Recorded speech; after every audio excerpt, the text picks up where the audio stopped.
terms related to spherical mirror. Center of curvature. We know every mirror, either it is a concave mirror or it is a convex mirror. Concave mirror is polished from the outer side and convex is polished from the inner side. So every mirror is a part of a hollow sphere. This mirror is also part of the hollow sphere. Center of this sphere is known as the center of curvature. So definition is that center of curvature of a spherical mirror is the center of the hollow sphere of a glass of which the mirror is a part. Here it is a concave mirror. It is a part of the hollow sphere. Center of that sphere is center of curvature. Here it is convex mirror. It is part of the hollow sphere. Center of that sphere is known as center of curvature. We will see an animation. This is the mirror. This is the center of the hollow sphere.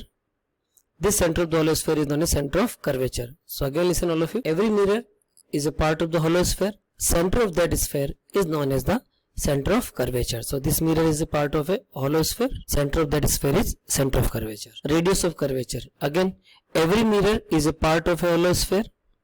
The radius of that sphere is known as radius of curvature. So either it is a concave mirror, convex mirror, it is definitely part of the hollow sphere, and radius of that sphere is known as radius of curvature. So radius of curvature of a spherical mirror is the radius of the hollow sphere of the glass of which the mirror is a part. You can see the animation. This is the spherical mirror. It is a part of the hollow sphere, and radius of this sphere is known as radius of curvature. Pole. It is basically central point of the mirror. So if this is the mirror, from this point to this point, I say this XY is the mirror, then center of the mirror is known as pole. Here also I say if XY is the mirror, then center of the mirror is known as the pole. So center of the reflecting surface of a spherical mirror is a point called the pole. Principal axis. It is a straight line passing through the center of curvature and pole of a spherical mirror. If we take the center of curvature of the mirror, we take the pole of the mirror, and we join the straight line of infinite length, it is known as the principal axis. It is visible in animation also. This is the center of curvature, this is the pole, and this line is known as principal axis. Aperture.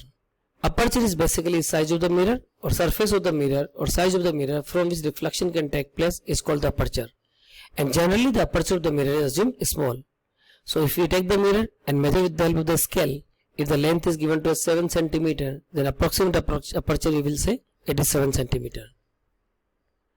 Aperture is also known as the effective diameter of the light reflecting area. So if this is the mirror, this straight line is known as the effective diameter. Here this straight line is known as effective diameter. So this effective diameter is known as the aperture. If this is the mirror, here you can say this is the mirror, and this straight line, it is known as the aperture diameter. So it is the effective diameter of the light reflecting area of the mirror. Principal focus. If it is a concave mirror, all the rays which are parallel to the principal axis, they meet at a point. This point is known as a principal axis of the concave mirror. But if it is a convex mirror, then all the rays, this is the principal axis, which are parallel to the principal axis. These rays diverge basically, but they appear to diverge from a point. That point is known as the principal focus of the convex mirror. So we will say, when rays of light parallel to the principal axis are incident on a spherical mirror, all the rays after reflection either converge to a point in the case of the concave mirror or appear to diverge from a point in case of the convex mirror. This point is called the principal focus of the mirror. We will see with the help of the animation. All the rays parallel to the principal axis and meet at a point. This point is known as the principal focus.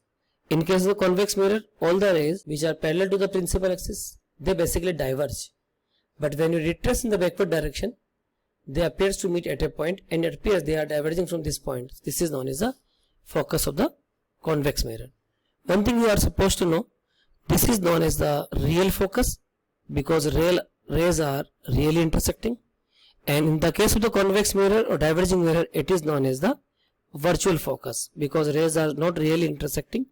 They appear to cut at a point when we retrace in the backward direction. Focal length. Focal length is the distance between pole and focus. This is the pole of the mirror and this is focus. So this distance between the pole and focus is known as the focal length. Here also this is pole, this is focus. So this distance between pole and focus is known as the focal length. Now you can see the animation also. all the rays which are parallel to the principal axis meet at a point. This point is basically focus point, and distance between the pole and focus is known as the focal length.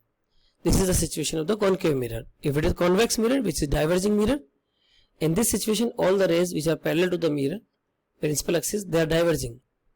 But when you retrace in the backward direction, they appears to meet at a point, and this distance between the pole and focus is known as the focal length. So here we are getting one more point. Concave mirror behaves as the converging mirror, and convex mirror behaves as the diverging mirror, because all the rays parallel to the principal axis are diverging. So it is known as the diverging mirror. Relation between radius of curvature and focal length of a spherical mirror.